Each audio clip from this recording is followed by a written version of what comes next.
အားလုံးပဲမင်္ဂလာပါဒါက Maths Kangaroo Level 1 2ရဲ့3 point question လေးတွေကိုစပြီးတော့တွက်ပေးပါမယ် Number 1 question မှာဆိုလို့ရှိရင် Pablo has 6 ဘောလုံးသူမှာ6ဘောလုံးရှိတယ်လို့ပြောထားတယ် He gave away 2 of his balloon သူ့ရဲ့ဘောလုံးတွေကနှစ်ခုကို give away လုပ်လိုက်တယ်ဆိုတော့ပေးလိုက်တယ်လို့ပြောတာเนาะအဲ့ဒါဆို how many balloon does Pablo have now Pablo မှာအခုပဲနှစ်ခုပဲရှိတော့ဆိုတော့1 2 3 4 5 6ဆိုတော့နှစ်ခုပေးလိုက်မယ်ဆိုတော့ဒီတစ်ခုပေးမယ်ဒီတစ်ခုပေးလိုက်မယ်နှစ်ခုပေးလိုက်ပြီဆိုတော့သူ့မှာဘယ်လောက်ပဲကျန်တော့ဆိုတော့1 2 3 4 4ခုပဲကျန်တော့เนาะအဲ့ဆိုဒီချေတို့က answer ကိုနံပါတ် C ကိုရွေးပေးရမယ်เนาะနံပါတ်2ကိုထပ်ကြည့်အောင်နံပါတ်2က how many of these shapes are triangle တဲ့ဒီ shape တွေထဲမှာ triangle ကဘယ်ခုရှိတယ်လို့မေးထားတာ triangle ဘယ်နှခုရှိတယ်ကောက်လို့ကြည့်မယ်1ဒါလည်း triangle ဒါ2 triangle 3ပြီးတော့ရင်ဒီမှာ4ပြီးတော့ရင်ဒီမှာ5ပြီးတော့ရင်ဒီမှာ6ကျန်တဲ့ဟာတွေက triangle shape တွေမဟုတ်တော့နော်တခြား shape တွေဖြစ်သွားပြီဆိုတော့ဒီချေလို့ရွေးပေးရမှာ6 triangle ရှိတယ်လို့ရွေးပေးရမှာနော် Number 3 က how many pencils are in this picture ဒီပုံထဲမှာ pencil ဘယ်နှချောင်းရှိတယ်လို့မေးထားတာဒီလိုမျိုးကြည့်ရင်ရှုပ်နေတယ်မရှုပ်အောင်ဘယ်လိုကြည့်လို့ရလဲဆိုတော့ခဲတန်ရဲ့ထိတ်ဆိုရင်ထိတ်ဘက်ချမ်းနေပဲရည်သွားမယ်ဒါမှမဟုတ်ခဲပြက်လေးရှိတဲ့ဘက်ချမ်းပဲရည်မယ်ဆိုခဲပြက်ဘက်ချမ်းကိုပဲရည်ကောင်းတင်လောက်ပါမယ်နော်ဒါဆိုခဲပြက်ဘက်ချမ်းဒီချက်ကောင်းတင်လောက်မယ်ဒီမှာဆိုရင်1တခုရမယ်2 3 4 5 6 7 8ဒါဆိုရင်ခဲပြက်ဘက်ချမ်းမှာရည်လိုက်တာကုန်သွားပြီဆိုတော့8ထိရှိမယ်နော်ခဲတန် Number 4မှာ Philip found a square out of 16 small gray tiles he then removed some of small tiny picture သူ့မှာဒီ gray tile ဆိုတော့ဒီ gray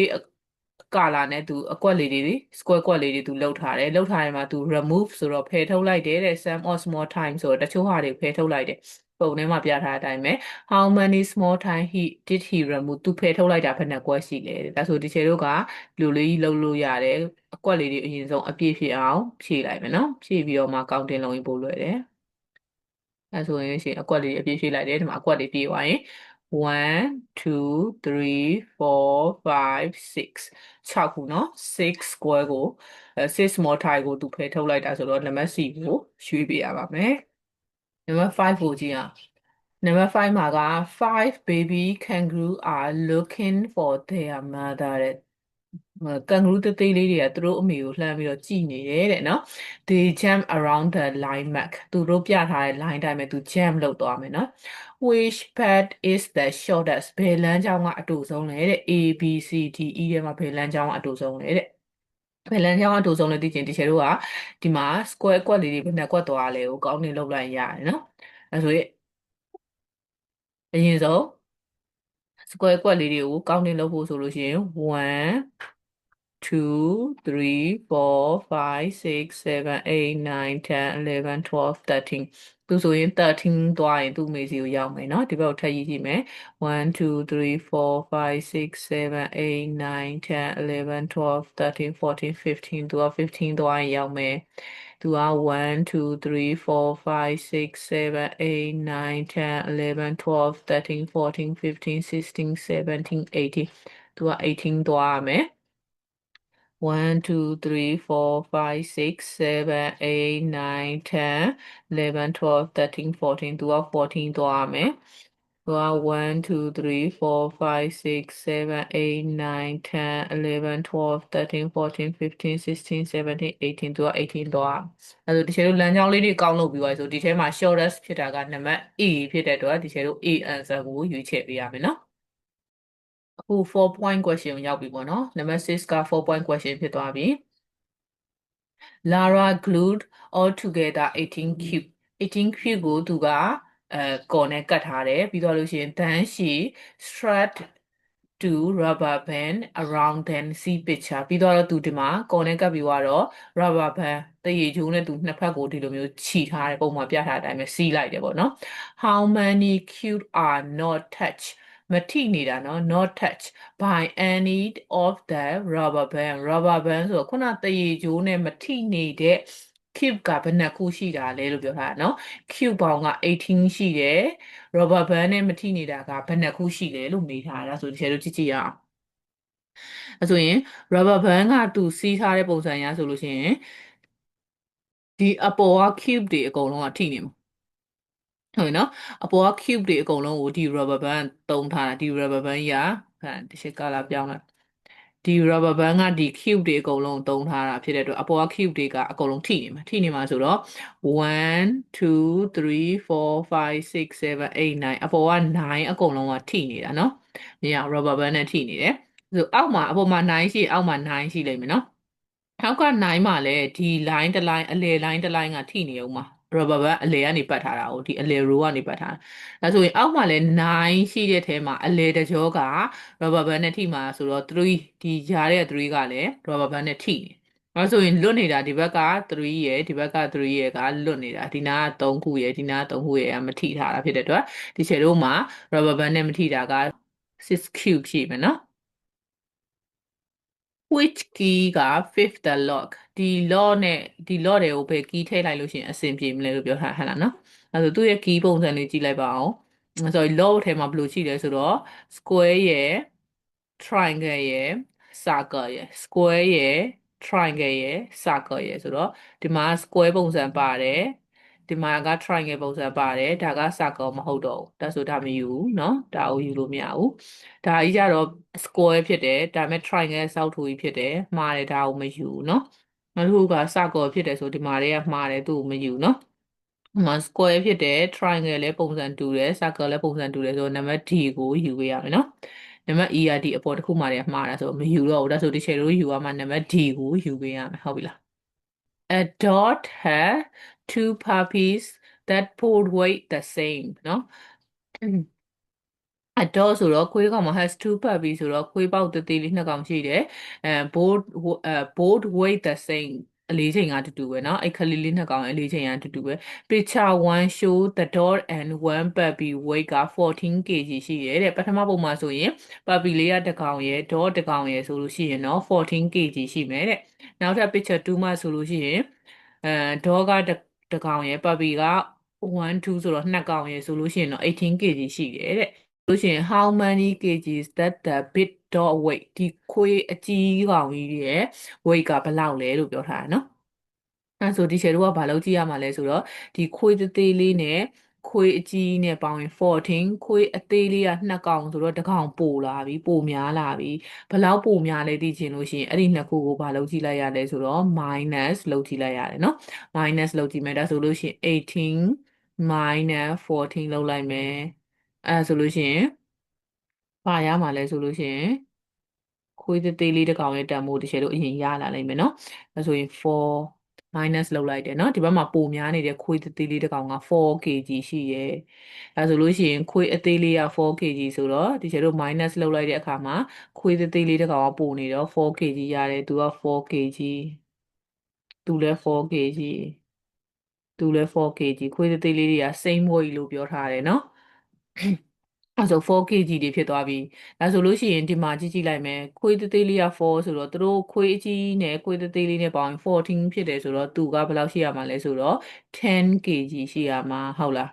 10kg ရှိရမှာသူလည်း 10kg ရှိရမှာဒီချေတို့အဲ့ဒါကိုပြန်ပြီးတော့ check လုပ်ကြည့်လို့ရတယ်10 plus 4က14ဆိုတော့မှန်တယ်ဒီမှာက10 plus 4 plus 4က18ဆိုတော့မှန်တယ်နော်အဲဆိုလို့ရှိရင်ဒီချေတို့ရဲ့ခွေးအကြီးရဲ့ weight က10 kg ရှိတယ်ဆိုတာသိရမယ်နော် Number 9 Jen put 12 pieces of fruit on the table 12 pieces of fruit ကို on the table ပေါ်မှာသူတင်ထားတယ်Bira take away 2 pear နှစ်ခုယူရတယ် pears နှစ်ခုယူသွားတယ်ပြီးသွားရင် for apple and half all the orange ကိုတစ်ဝက်ယူသွားတယ် apple ကိုက4လုံးယူသွားတယ် pear ကိုက2ခုယူသွားတယ် Now there are only oranges on the table ပေါ်မှာ oranges တွေပဲကျန်တော့တယ်ဒါဆိုရင် how many oranges are left oranges ဘယ်နှလုံးကျန်လဲလို့ဒီချေတို့မေးထားနော်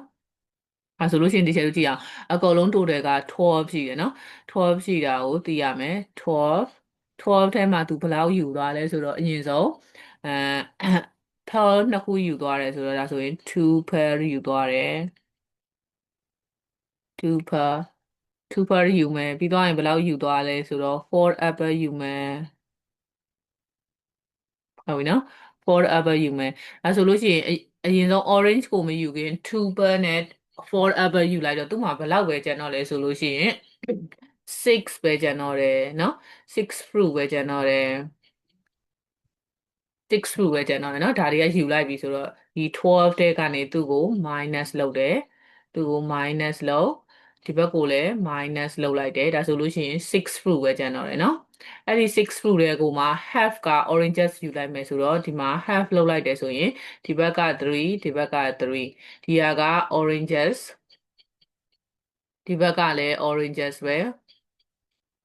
ဒါဆိုရင် oranges 3ခု half ဆိုတာ oranges 3ခုကိုယူလိုက်တယ်ဆိုတော့ကြံခဲ့တာကလည်း3ခုပဲကြံခဲ့တယ်ဆိုတာတကယ်လို့သိရမယ်နော်ဒါဆိုရင်12ထဲမှာ2 for 2 apple ယူလိုက်တဲ့ဟာကိုအရင် minus လုပ်ကြံခဲ့တဲ့ fruit က half လုပ်ပြီးတော့ orange ယူလိုက်တယ်နောက်ထပ်ကြံခဲ့တာက3လုံးပဲကြံမယ်ဆိုတော့တကယ်လို့ရွေးပေးရမယ့် answer က3နံပါတ် C ကိုရွေးပေးရမယ်နော်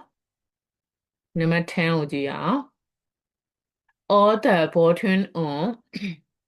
Carola Carola sweater looks exactly like this တဲ့သူရဲ့ကြဲသီးလေးတွေကဒီပုံစံလေးเนาะဒီပုံစံလေးတဲ့ which of these pattern from ဟာဆိုတာဒီထဲကဘယ်ပုံစံကသူ့ရဲ့ sweater တွေကကြဲသီးနဲ့ကြဲသီးဖြစ်မှာလဲလို့မေးထားတာအဲဆိုသူ့ပုံစံလေးကိုကြည့်လိုက်လို့ရှိရင်အလယ်မှာအပေါက်လေး၄ပေါက်ရှိမယ်ပြီးသွားလို့ရှိရင်ဒီဘက်မှာဗာလဲ heart shape ရယ်ပြီးသွားလို့ရှိရင်ဒီလိုကိုကိုွေးလေးတစ်ခုရယ်ပြီးသွားရင်ဒီမှာ circle shape လေးအဲ့သုံးခုပါမယ်သူ့ပုံစံမှာနော်အဲဆိုတစ်ချက်လိုက်ကြည့်အောင် heart shape အောက်မှာတက်တက်မှာ heart shape ရဲ့အောက်တက်တက်မှာဘယ်သူရှိရမှာလဲဆိုတော့ဒီအကွေးလေးတစ်ခုရှိရမယ်တွားပြီဆိုတော့မှဒီဘက်ဘေးနားမှာကစကောရှိရမယ်အဲ့ပုံစံတိုင်းတွားကြည့်မယ်နော်နံပါတ် A heart shape ရဲ့တက်တက်မှာကအကွေးလေးမဟုတ်တော့ဘူးဆိုတော့ဒါကြီးကမှားနေတယ်ဒါသူကမဟုတ်ဘူး heart shape ကြီးကစောင်းနေတယ်ဆိုတော့ဒါကြီးလည်းမဟုတ်ဘူး heart shape ရဲ့တက်တက်မှာအကွေးလေးကပြောင်းပြန်ဖြစ်နေတဲ့အတွက်ဒါလည်းမဟုတ်ဘူး heart shape ကအောက်မှာကစကောကြီးဖြစ်နေဆိုတော့ဒါလည်းမဟုတ်ဘူးအဲဆိုကျင်းနေတယ်ကြည့်ကြည့်မယ်ဒါလေးကနေရာလဲနေတာ heart shape ရဲ့အောက်မှာအကွေးရဲ့အောက်မှာကစကောဆိုတော့ဒီပုံစံဒါက rotate ဖြစ်ပြီးလဲနေတာသူတက်တက်ပြန်ထားလိုက်လို့ရှိရင်ဒီပုံကသူ့ရဲ့ကျယ်ဒီပုံစံတိုင်းပဲဖြစ်တယ်နော်အဲဆိုဒီချေလို့ရွေးပေးရမှာကဒါကနံပါတ် E ကိုရွေးပေးရပါမယ်နော်5 point question ကိုရောက်ပြီ5 point question မှာကနံပါတ်11က Alice က threads white and black bead alternately onto a piece of string နဲ့ဒီကြိုးပေါ်မှာသူကအဖြူတစ်လက်အမဲတစ်လက်အသီးလေးတွေကိုသူတည်နေတယ်ပေါ့နော်ပလဲသီးလေးတွေကိုတည်နေတယ် twice ပြီးတော့လို့ရှိရင် five bees are hidden see picture နှစ်ခါနော်နှစ်ခါဒီထဲမှာ9လုံးပျောက်နေတယ်ဒီထဲမှာ9လုံးကွယ်ထားတယ်နော်9ခုစီရှိတယ်အဲ့ဒီထဲမှာ how many white bees are hidden in total တဲ့စုစုပေါင်းအဖြူရောင်ဘယ်နှခုရှိလဲဘယ်နှခုကွယ်နေတာလဲလို့မျိုးနော်အဲ့ဆိုဒီချေတို့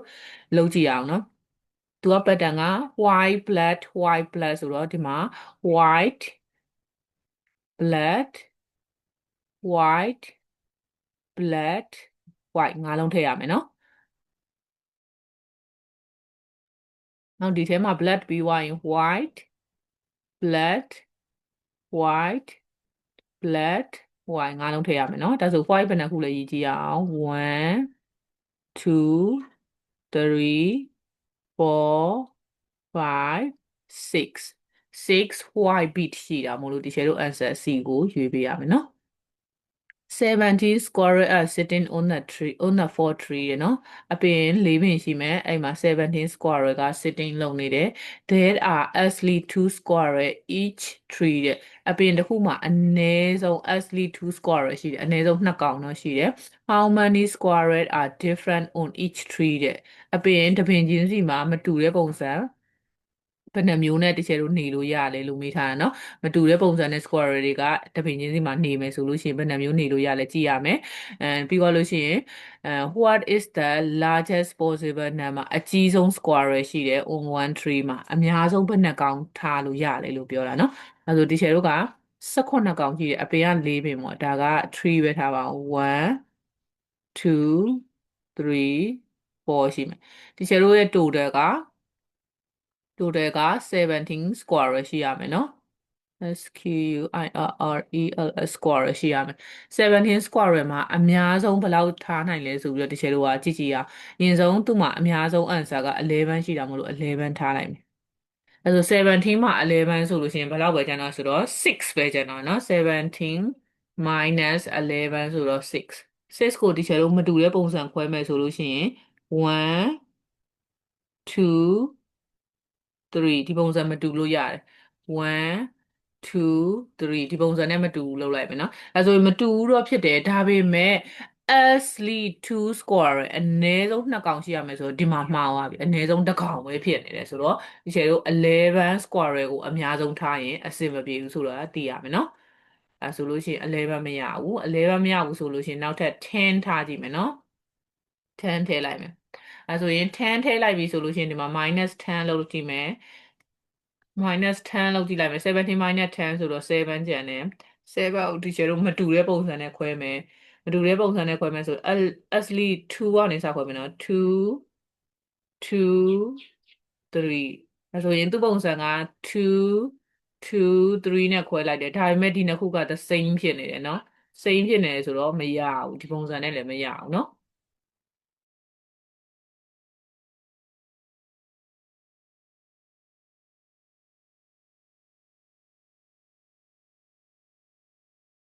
ဒါဆိုရင်ထပ်ပြီးတော့ဒီချက်ကို10မရတော့9နဲ့စဉ်းစားကြည့်မှာပေါ့နော်9ထည့်ကြည့်မယ်အများဆုံး9ထည့်လိုက်ဆို9 minus လောက်လိုက်တော့8ရတယ်8ကိုဒီချက်တို့ခွဲကြည့်မယ်2 3 3ဒါဆို8ကဒီပုံစံရမယ်နော်2 3 3ပဲရမယ်ဆိုတော့ဒီမှာ the same ဖြစ်နေဆိုတော့မရသေးဘူးအဲ့ဒါ the same ဖြစ်နေဆိုတော့9မရအောင်9မြပြီဆိုလို့ရှိရင်ဒီချက်တို့ထပ်ပြောင်းမယ်9မြ8လားပေါ့နော်8ကိုပြောင်းမယ်8ကိုခွဲကြည့်မယ်8ကို minus လုပ်လိုက်တော့9ကျန်မယ်9ဆိုတော့2 3 4ကွက်တီပဲเนาะဒီမှာ2ရယ်3ရယ်4ရယ်ဖြစ်ပြီးတော့ difference number လည်းဖြစ်တယ်ပြီးတော့asli 2 square ရယ်ရှိတာလည်းမှန်တယ်เนาะအဲဆိုလို့ရှိရင်ဒီချက်တို့ရွေးပေးရမယ်အများဆုံးက largest ကနံပါတ်8ကိုရွေးပေးရမယ်8 square ရယ်ရှိရမယ်เนาะအများဆုံးကNumber 13 Mike has these two building blocks. Which all object cannot he build with these two building block. သူ့မှာရှိတဲ့ block နှစ်ခုနဲ့စောက်လို့မရတာ A B C D E တွေကဖယ်ပုံနေတယ်နော်သူ့မှာရှိတဲ့ပုံလေးတစ်ချက်ကြည့်ကြည့်ရအောင်ရှိတ်လို့ရှိမယ်ပြီးတော့ဒီလိုအတုံးလေးနှစ်တုံးရှိမယ်နော်အဲဆိုဒီချက်တို့ရှိတ်ကြည့်မယ်ဒါဆိုရင်ဒါရှိတ်ဒီပုံစံကရှိတ်ပြီးတော့ဒီမှာအတုံးလေးနှစ်တုံးဆိုဒါရနေဆိုတော့မယူနော်ကန်တော့ရှာမှာတစ်ချက်တို့ကပြီးတော့ရင်ဒီလိုမျိုးရှိတ်မှာအတုံးလေးနှစ်တုံးဒေါင်လိုက်တွေပါထောင်လို့ရတယ်နော်ဒါဆိုရင်ဒါလည်းမရဘူးယူလို့မရဘူးဒါသူလုံးလို့ရသေးတယ်ဒီမှာရှိတ်ဒါရှိတ်ပြီးတော့ဒီမှာအတုံးလေးနှစ်တုံးဆိုတော့ဒါလည်းသူလုံးလို့ရနေသေးတယ်ဒီမှာရှိတ်ကိုလှည့်လိုက်တယ်ပြီးတော့အတုံးလေးနှစ်တုံးဒါလည်းရနေသေးတယ်ဒီမှာရှိတ်ဒီလိုယူလိုက်မယ်ဆိုအတုံးလေးနှစ်တုံးကဒီဘက်မှာတစ်တုံးဒီဘက်မှာတစ်တုံးကွဲနေတယ်ဆိုတော့ဒါကြီးကသူလုံးလို့မရတဲ့ပုံစံဖြစ်တယ်ဆိုတော့တစ်ချက်တို့ဒီအဖြေကိုရွေးပေးရမယ်နော် Number 14 every time a coin is put into the machine စက်ခဲကို coin တွေတစ်ချိန်ချင်းစီထည့်မယ် the bottom board အောက်ဆုံးမှာရှိတဲ့ဘောလုံးတွေက fall out of one of the 5 tubes ဒီ tube 5ခုရှိတယ် tube 5ခုထဲမှာရှိတဲ့ဘောလုံးတွေက coin တစ်ခုထည့်တိုင်းတစ်ချိန်ကျလာနိုင်မယ် How many coins does Barbara have to put into the sure she get at least one white ball အနည်းဆုံးအဖြူရောင်ဘောလုံးတစ်လုံးရဖို့ဆိုလို့ရှိရင်သူ coin ဘယ်နှခုထည့်ခဲ့ရမှာလဲလို့မေးတာအဲဆိုဒီချေတို့ကအဖြူရောင်ရဖို့ဆိုလို့ရှိရင်သူစပြီးတော့ဒီကျုကိုစကြည့်မယ်အဲ့ဒီကျုမှာဆိုရင်သူအဖြူရောင်စီရောက်ဖို့ဆိုရင်1 2 3ဆိုတော့3ခေါက်သူ coin ထည့်ရမယ်အဲ့မဲ့အဖြူရောင်မထွက်လာသေးဘူးเนาะအဖြူရောင်ဒီအောက်ဆုံးနေရာမှာရောက်လာမှာเนาะနောက်ထပ်ကျုတစ်ခုတွက်ဆိုလို့ရှိရင်သူကဒီမှာ1နောက်ထပ်တစ်ခုထပ်ထည့်ရမယ်ဆိုတော့ coin နောက်တစ်ခေါက်ထပ်ထည့်ရပြီ1ဆိုလည်းဒီအဖြူရောင်မကြလာသေးအဖြူရောင်ဒီနေရာမှာပဲရှိအောင်မယ်เนาะနောက်ထပ်ဒီနံပါတ်3ခုမြောက်ကျုကိုကြည့်မယ်ဆိုရင်အဖြူရောင်ရဖို့1 2ဒီနှစ်ခုကိုထပ်ပြီးတော့ထည့်ရမယ် coin ကဒါဆိုအဖြူတွေကအောက်မှာတန်းစီနေပြီเนาะနောက်ထပ်ကျုတစ်ခုကိုထပ်ကြည့်မယ်နောက်ထပ်ကျုတစ်ခုမှာက1 2 3 4အဲဆိုရင်4ခါ coin 4ခါထပ်ထည့်လိုက်ပြီအဖြူတွေကမကြလာသေးဘူးဒီမှာတန်းစီနေတော့ဝင် ဒီနောက်ဆုံးကျုမှာကြတော့အဖြူထက်ထဲစရာမလိုတော့ဘူးနော်sorry နောက်ဆုံးကျုမှာကြတော့အောက်ဆုံးမှာဘောလုံးမရှိတော့ဘူးနော်အဖြူရောင်တန်းဖြစ်နေပြီဆိုတော့ तू က coin တစ် coin ထည့်လိုက်လို့ရှိရင်ရပြီဆိုတော့သူ့မှာထပ်ပြီးတော့ coin တစ် coin ထပ်ထည့်ပေးရမယ်နော်ကြည့်မယ်နော်ဆိုလို့ရှိရင်ဒီပထမကျုမှာကအဖြူရောင်အောက်ဆုံးမှာဖြစ်သွားမယ်ဒုတိယကျုမှာလည်းအဖြူရောင်အောက်ဆုံးဖြစ်သွားမယ်တတိယကျုမှာလည်းအဖြူရောင်အောက်ဆုံးဖြစ်သွားမယ်နံပါတ်4 juice မှာလည်းအဖြူရောင်အောက်ဆုံးမှာဖြစ်သွားမယ်နံပါတ်5ကျုမှာကျတော့အဖြူရောင်အောက်ဆုံးဖြစ်ပြီးသားဖြစ်တဲ့အတွက်ကြောင့်မလို့ coin နောက်ထပ်တစ်ခုထည့်လိုက်လို့ရှိရင် तू ကအဲ့ဒီအဖြူရောင်လေးကကျလာပြီနော်အဲ့ဒီအဖြူရောင်လေးကျလာပြီဒါကြောင့်မို့လို့ထည့်ရမယ့် coin ရေအတွက်ကဒီဘက်ကအောက်မှာရှိနေတဲ့ဘောလုံးအရေအတွက်အဖြူမဟုတ်တဲ့အရေအတွက်ရယ်ပြီးတော့ဒီအဖြူထွက်လာဖို့ထည့်ရမယ့်တစ်ချိန်ရယ်ပေါင်းရမှာပေါ့နော်စုစုပါအဲဆိုဘယ်နှချိန်ထုတ်ရမလဲဆိုတော့3လုံး4လုံး4လုံးဟုတ်နော်5 10ဆို17ပေါ့နော်11ဖြစ်သွားမယ် total က11 coin သူထည့်ပေးရမယ်နော်အဲဆိုဒီချိန်တို့ကနံပါတ် D ကိုရွေးပေးရမယ်ဟုတ်ပြီလားNumber 15 Number 15က Amiya's have sticker with different ladybird ဒီမှာသူ့ရဲ့ ladybird လေးတွေရှိတယ် They have 1 2 3 or 4 dot on their wings ဆိုတော့သူတို့ရဲ့အတောင်ပေါ်မှာအဆက်ကလေးတွေ1တစ်ခုလည်းရှိတာတို့2ဆက်ရှိတာ3ဆက်4ဆက်ရှိတဲ့ကောင်လေးတွေရှိတယ်Amiya က want to fade the grid ဒီ grid ထဲကို with his sticker သူ့ရဲ့ sticker တွေဖြည့်မယ် so that there are ladybird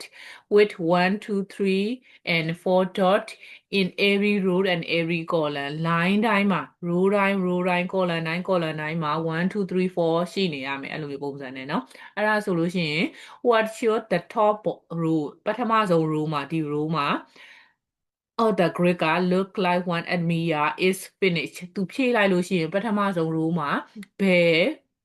အဖြေရမလဲပေါ့ A B C D E တွေပဲအဖြေရမလဲလို့မေးထားတာကြည့်အောင်နော်ဒီမှာဒီမှာနှစ်ကောင်ပြည့်နေတဲ့ line လေးတွေကနေစကြည့်ပြီးတော့တစ်ချက်ကဖြည့်ကြည့်လိုက်မယ်အရင်ဆုံးနော်အဲဆိုအရင်ဆုံးဒီမှာဒီ line ကိုစဖြည့်မယ်ဒီ line မှာတစ်ကောင်တစ်ဆက်ရှိတယ်နံပါတ်1ရှိတယ်2မရှိဘူး2မရှိဆိုတော့ဒီနေရာမှာ2ထည့်လိုက်မယ်1 2 1 2 4ရှိတယ်ဆိုတော့ဒီမှာ3ထည့်လိုက်မယ်အဲဆိုရင်1 2 3 4 quadrat ဖြစ်သွားပြီเนาะအဲဆိုရင်ဒီတစ်ခုကိုကြည့်မယ်ဒီတစ် line ကိုကြည့်မယ်ဒီ row ကိုကြည့်မယ်ဒီ row မှာဆိုရင်3 2ရှိတယ်ဆိုတော့ဒီချက်တို့ဒီမှာ1ဖြည့်ရမယ်ဘာလို့လဲဆိုတော့4ရှိနေဆိုတော့4ထပ်ဖြည့်လို့မရအောင်1ဖြည့်မယ်ဒီမှာ4ဖြည့်မယ်အဲဆိုလဲ quadrat ဖြစ်သွားပြီเนาะ1 2 3 4ဖြစ်သွားပြီပြီးသွားရင်ဒီအောက်ဆုံး line ကိုကြည့်မယ်เนาะအောက်ဆုံး row ကိုကြည့်မယ်အောက်ဆုံး row မှာဆိုရင်4 1ဆိုတော့ဒီချက်တို့2ထည့်မယ်ဒီမှာ3အပေါ်မှာ3ရှိနေဆိုအောက်မှာ2ထည့်မယ်ဒါဆိုရင်ဒီမှာ3ထည့်ရမယ်3ထည့်ရမယ်နော်အပေါ်ကိုပြန်တက်မယ်ဒီမှာ3 4ဆိုတော့ဒီမှာ1နဲ့2နဲ့ထည့်လို့ရတယ်ဘယ်ဟာထည့်ရမလဲမသိသေးဘူးမှားမှဆိုလို့နော်ကျတို့ဒီမှာ1ပဲခဏထားရကြည့်မယ်1 2ပေါ့ဒီလိုထည့်လိုက်နော်1 2ဒါဆိုလို့ရှိရင်ဒီမှာကျတော့1 4ဒီ line ကိုကြည့်မယ်နော်1 4ရှိတယ်1 4ရှိတယ်ဆိုတော့2ထပ်ထည့်လိုက်မယ်နော်2ထပ်ထည့်လိုက်မယ်ဆိုတော့ဒီမှာ3ထပ်ထည့်ဒီမှာ3ရှေ့ကညှိသွားပြီတွေ့လားဒီမှာ2သွားပြီဒါဆိုလို့ရှိရင်ဒီချေတို့ထည့်ထားတာလွယ်နေသေးတယ်အဲဆိုရင်1 2မဟုတ်ပဲねဒီမှာ2 1ထည့်ရ2 1ထည့်ရမယ်နော်2 1ထည့်လိုက်မယ်2 1ထည့်လိုက်ပြီဆိုလို့ရှိရင်ဒီချေတို့ဒီမှာ1 4ဒီမှာဆိုရင်3 2ဒါဆိုရင်မှန်တယ်3 2အဲ့ပုံစံနဲ့မှန်တယ်နော်ဒါဆိုရင်1 2 3ဆိုတာ4ပေါ့1 2 3 4ဖြစ်မှာပေါ့နော်4ပြီးသွားလို့ရှိရင်ဒါက1ပေါ့ဒါဆိုပထမဆုံးကောင်မှာ4 2 3 1ဆိုတဲ့ဟာလေးနဲ့တွားရင်ရတယ်4 2 3 1ကနံပါတ် B ပုံစံနဲ့တူတယ်နော်4 2 3 1ဒါဆိုရင်တချို့ရွေးပေးရမှာကနံပါတ် B ကိုရွေးပေးရမယ်နော်